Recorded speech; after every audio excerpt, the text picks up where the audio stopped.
Liturgia do Ordinário, capítulo 7. Conferindo o e-mail. Bênção e envio.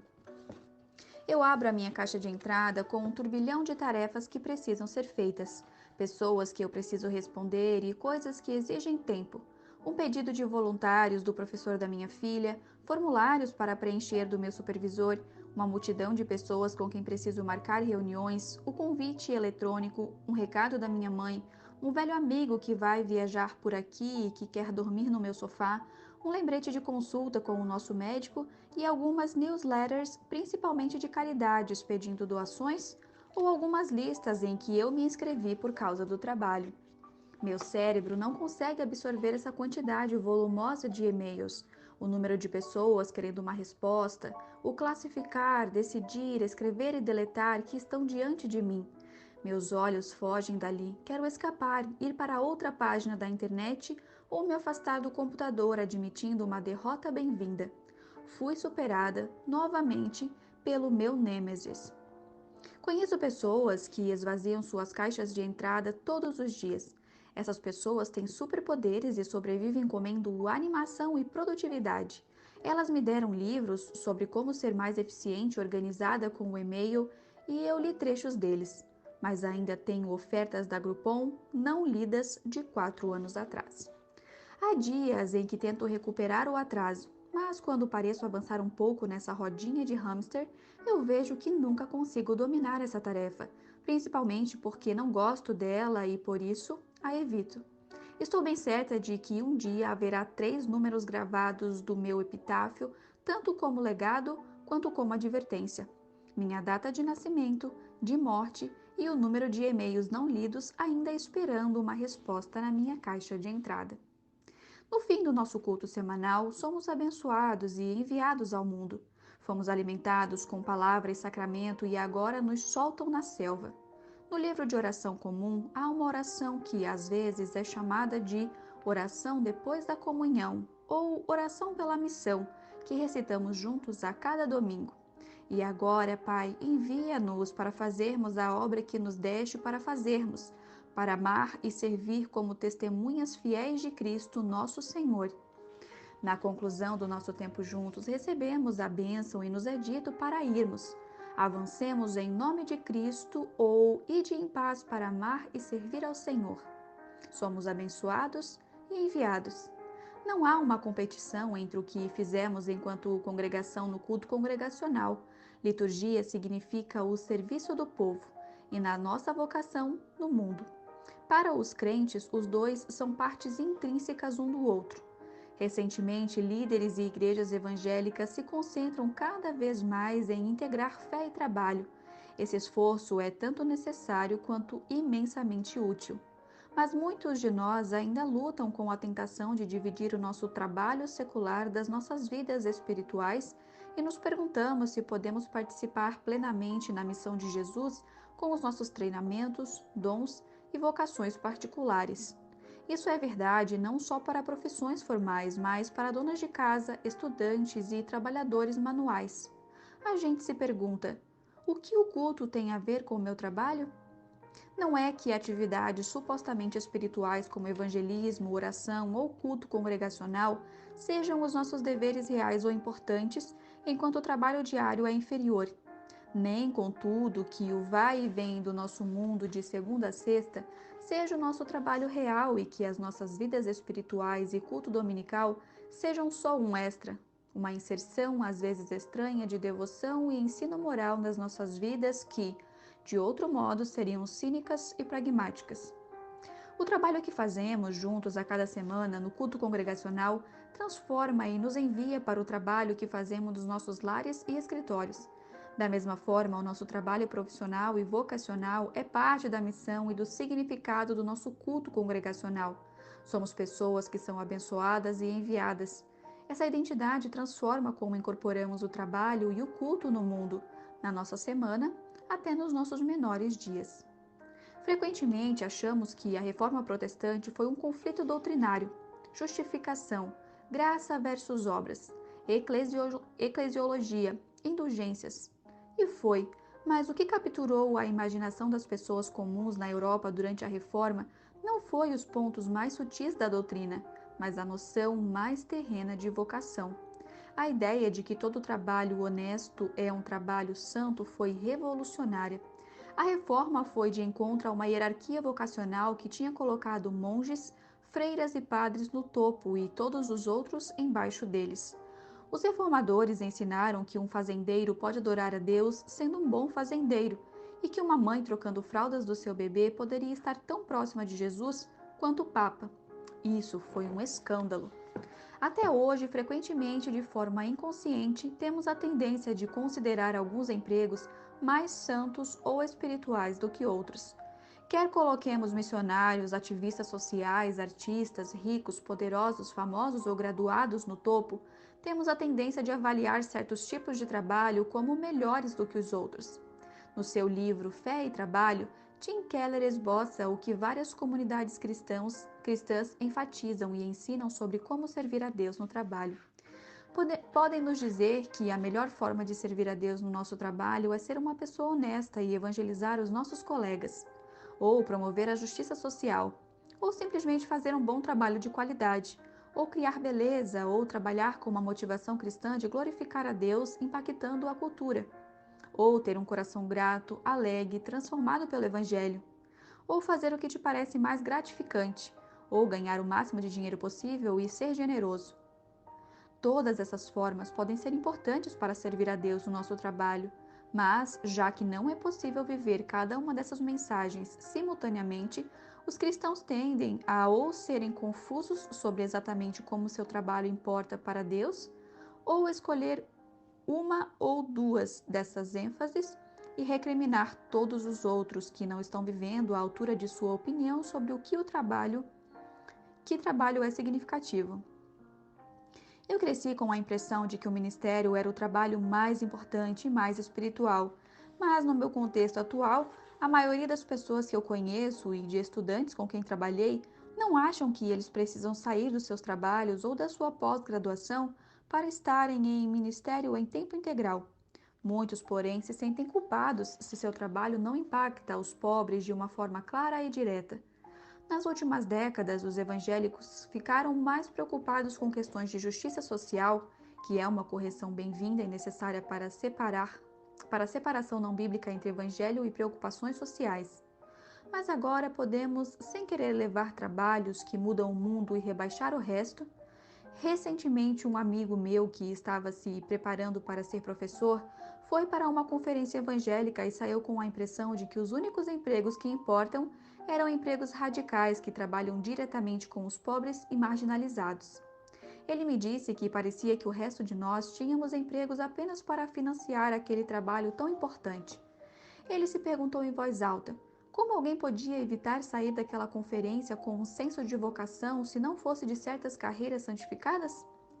Mas Deus se importa com o trabalho do meu amigo e sua pesquisa, não só como meios para outro fim. A fé cristã ensina que o trabalho que não é imoral ou antiético é parte da missão do reino de Deus. O reino de Deus vem tanto por meio da nossa adoração congregacional semanal, quanto pela nossa adoração dispersa no trabalho a cada dia. Assim, todo o trabalho, até com tarefas simples e pequenas, importa eternamente. O autor Steve Garber desafia qualquer tentativa de compartimentalizar adoração e trabalho como o credo do The Washington Institute for Faith, Vocation and Culture. A vocação é essencial e não incidental para a Missio Dei.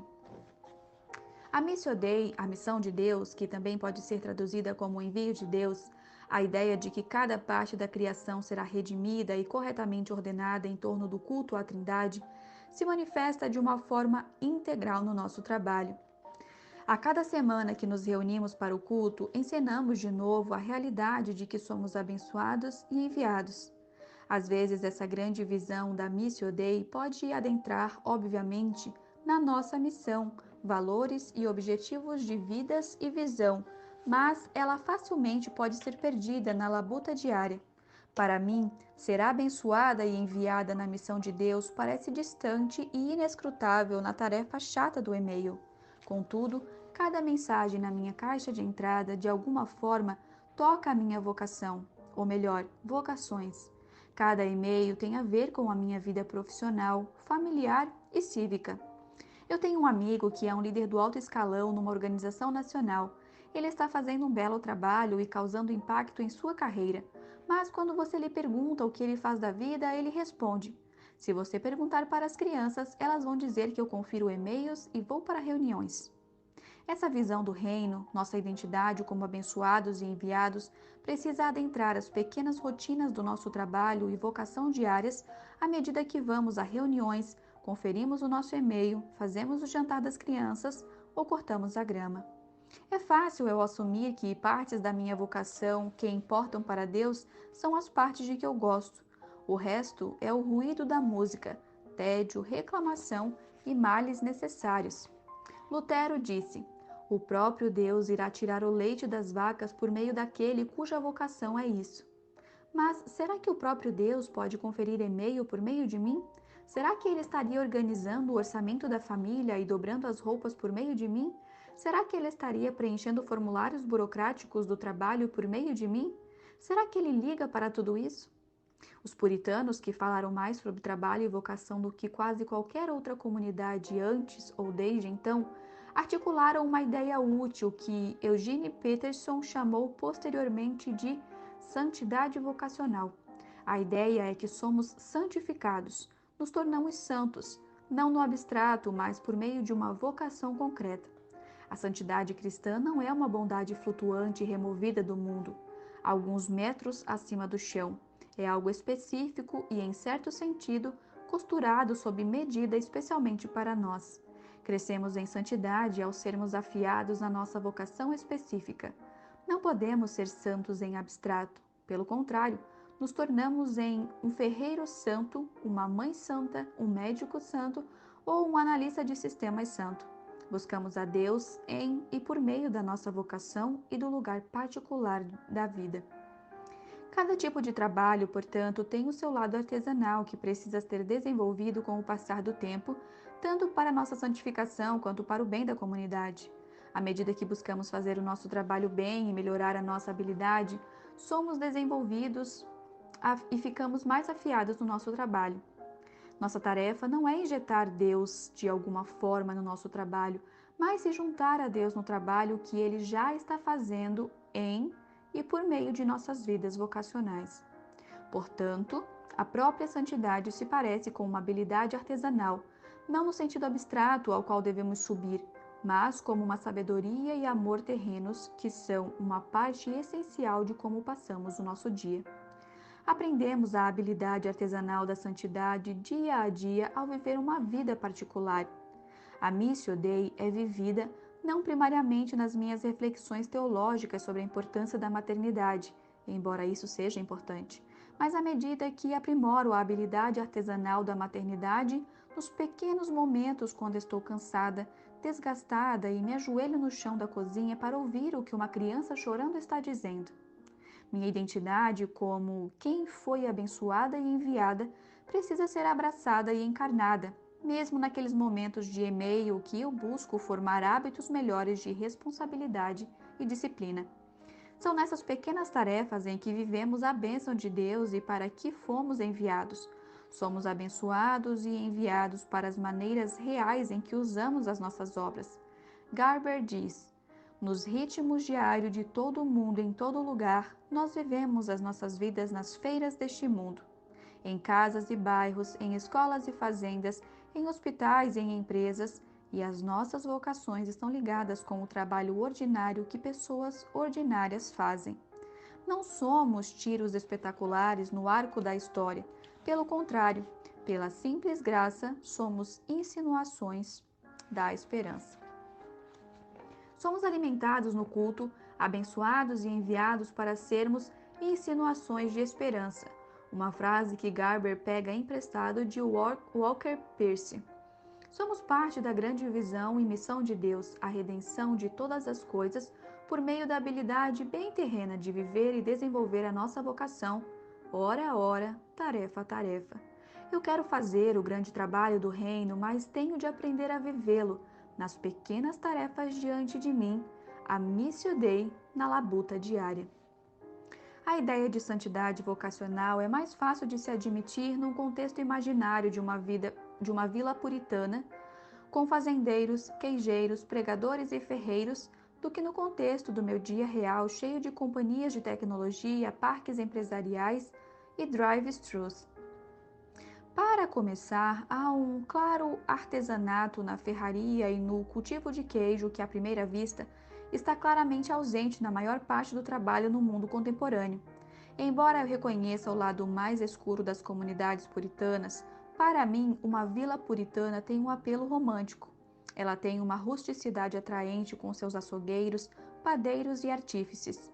É bem mais difícil para mim ver a santidade, dignidade e artesanato presentes no planejamento financeiro ou em administrar um escritório, ou no varejo, ou dirigindo um ônibus, ou virando hambúrgueres na chapa. Um carpinteiro puritano poderia fazer uma cadeira, dar um passo para trás, contemplar um trabalho bem feito e vender isso para seu vizinho que ele conhecia há décadas, sabendo que o seu vizinho seria abençoado por muitas horas na sua ótima cadeira. Há uma abstração e intangibilidade bem maior agora nas nossas profissões do que quando os puritanos pregavam sermões sobre santidade vocacional. Há forças globais e sistêmicas que podem fazer o trabalho no mundo moderno parecer desumano e vicioso. Vicioso significa tendente ao vício. A música Sprawl 2 de Arcade Fire é um protesto contra essas forças na modernidade, em que shoppings mortos se levantam como montanhas em cima de montanhas. A música continua. Eles me ouviram cantando e me falaram para parar. Pare com essas pretensões e só bata o ponto. Esses dias são a minha vida e eu sinto que ela não tem propósito. Pode haver um profundo senso de falta de propósito no trabalho moderno, no nosso dia a dia, batendo ponto. Vivemos num mundo onde eu posso me sentar numa mesa e mandar e-mails para pessoas que nunca vi na vida para discutir um trabalho que vou fazer de cara para uma tela. E por mais que tenhamos de lutar contra a injustiça e condições desumanas que tornam o trabalho moderno intolerável, não podemos criar inconscientemente uma nova hierarquia de santidade que eleva o trabalho antigo acima dos nossos empregos modernos. Parte da nossa tarefa especial como crentes enviados pela Igreja para a Missio Dei é incorporar a santidade, não só na ferraria e fazendo queijo, mas em e por meio do trabalho que é inevitavelmente moldado pela modernidade e tecnologia. Preciso conferir o meu e-mail. Neste momento, é esse o trabalho que meu Deus me deu para fazer. A maioria de nós não é chamada para simplesmente abandonar o mundo moderno em prol de um ideal de retorno à natureza. Pelo contrário, mesmo agora, precisamos aprimorar as nossas habilidades e hábitos para podermos fazer o nosso trabalho bem e para amarmos o nosso próximo por meio do nosso trabalho, quer esse próximo seja alguém que conheçamos há décadas ou alguém sentado numa tela de computador bem longe. Eu já fui abençoada e ajudada por pessoas que fazem bem os seus trabalhos modernos, pessoas que serviram a mim, ao seu próximo, por meio do que Keller chama de Ministério da Competência. Mas aqui que mora o problema. Eu odeio o e-mail. O e-mail faz-me sentir como se eu fosse um fracasso por não conseguir arrumar a minha própria vida. Contudo, enviar e-mails é uma tarefa santa. Parte da minha santificação e parte da redenção do mundo consistem em eu aprender a fazer o meu trabalho bem, ou pelo menos melhor do que eu faço atualmente. Eu já tive vários empregos diferentes, todos os quais formaram em mim a habilidade artesanal da santidade. Mãe, pastora, missionária de campos, escritora. Eu já trabalhei numa livraria, num café, num mercado orgânico, num escritório de uma pré-escola e num centro de reabilitação para dependentes químicos. Já fiz parte de uma equipe de produção de um filme, ensinei inglês em outros países, ajudei em classes de balé para crianças e fui babá. Meu pior trabalho foi num complexo médico gigante como secretária de agendas. Foi um ano cheio de luzes fluorescentes, headsets, dor nas costas, de tanto ficar sentada, pacientes irados reclamando do seu plano de saúde e longas tardes de contar os minutos até que chegasse 5 horas da tarde. Meus dias eram gastos com ficar de cara para uma tela recebendo ligação em cima de ligação por 8 horas, um trabalho completamente repetitivo e monótono. E o que o tornou mais difícil foi que os meus colegas eram frequentemente estressados e desagradáveis. Mas tinha a Di. Di trabalhava com aquilo já fazia tempo e era excelente. Ela brilhava com orgulho das fotos de família que decoravam a sua mesa. Ela sabia como diferenciar quais pacientes precisavam urgentemente de cuidado e atenção e aqueles que simplesmente estavam sendo impacientes. Ela continuava calma e ajudava a acalmar pacientes afobados ou irritados.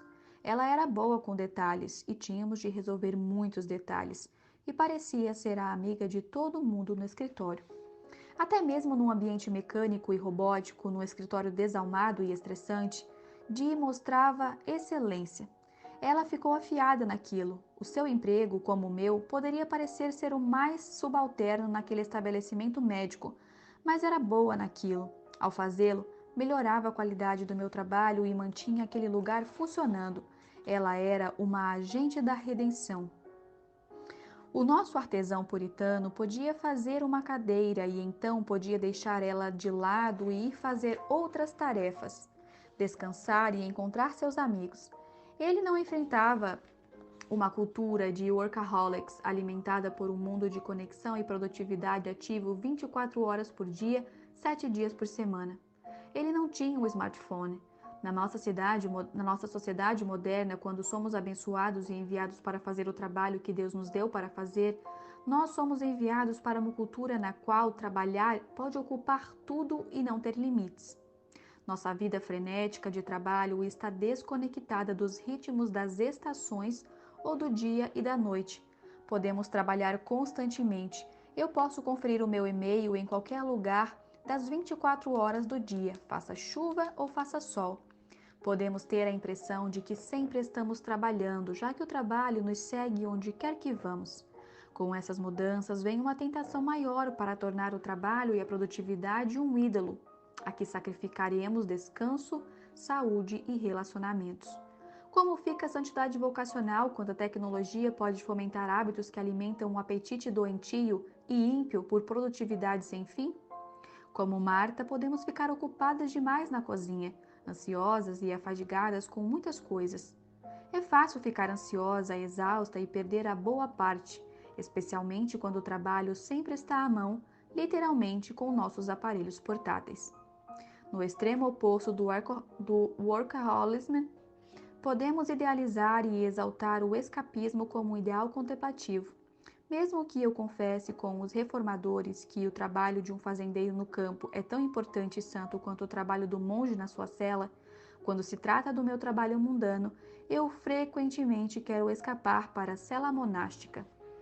Quer venha do meu grupo de jovens me impregnando com a importância de fazer um devocional diariamente ou meu profundo respeito pelo monasticismo e pela espiritualidade contemplativa, eu ainda imagino o meu encontro com Deus acontecendo num lugar silencioso, preferencialmente ao ar livre, perto do oceano ou num lago tranquilo, ou numa catedral com vitrais, com a minha Bíblia, meu diário e horas de tranquilidade.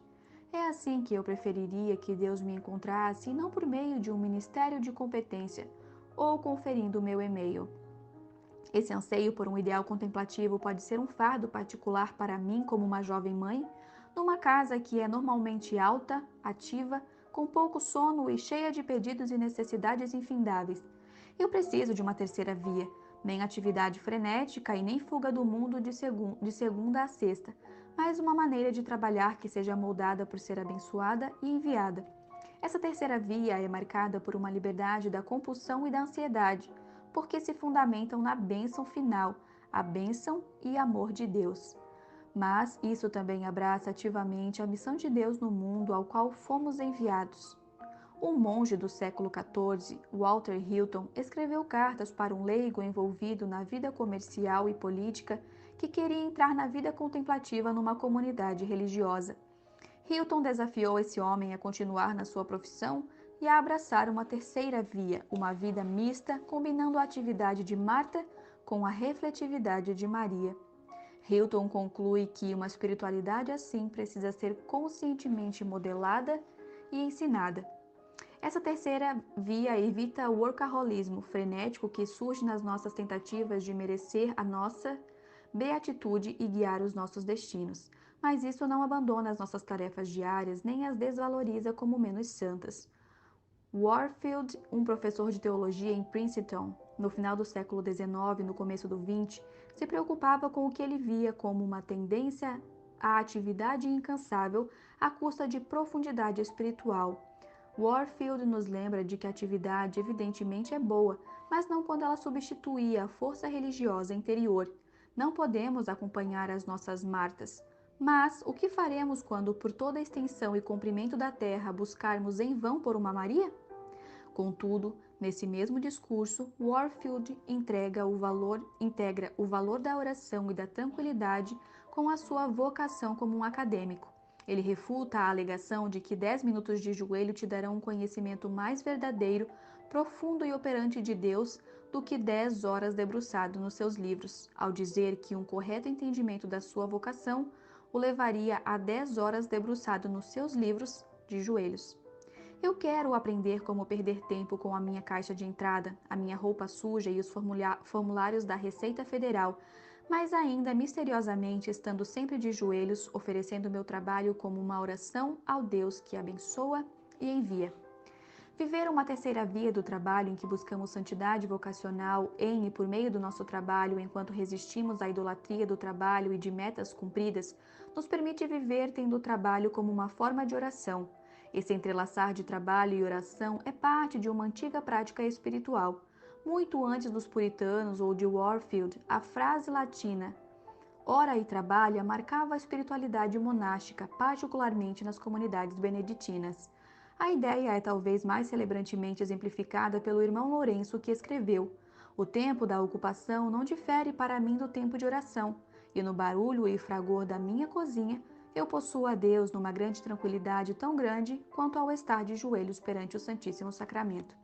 É difícil para mim acreditar que conferir meus e-mails pode ser um local de oração. Eu quero que Deus me chame para fazer outras coisas, coisas que parecem mais importantes, significativas e emocionantes. Mas esse trabalho nessa hora é uma oração viva para que possa ir em paz e servir ao Senhor. Isso não significa que eu precise ser neurótica ao conferir e-mails. Acho que isso eu nunca vou ser. Mas quero lembrar que fomos feitos para um dia quando os eleitos de Deus desfrutarão de todas as obras das suas próprias mãos. Somos abençoados e enviados para trabalhar neste mundo onde enfrentaremos a queda e a labuta desgastante. Mas até aí o nosso labor não é em vão. Em um dia todo ele está. Até as nossas menores tarefas diárias, mesmo o e-mail, será esquadrinhado, depurado e redimido.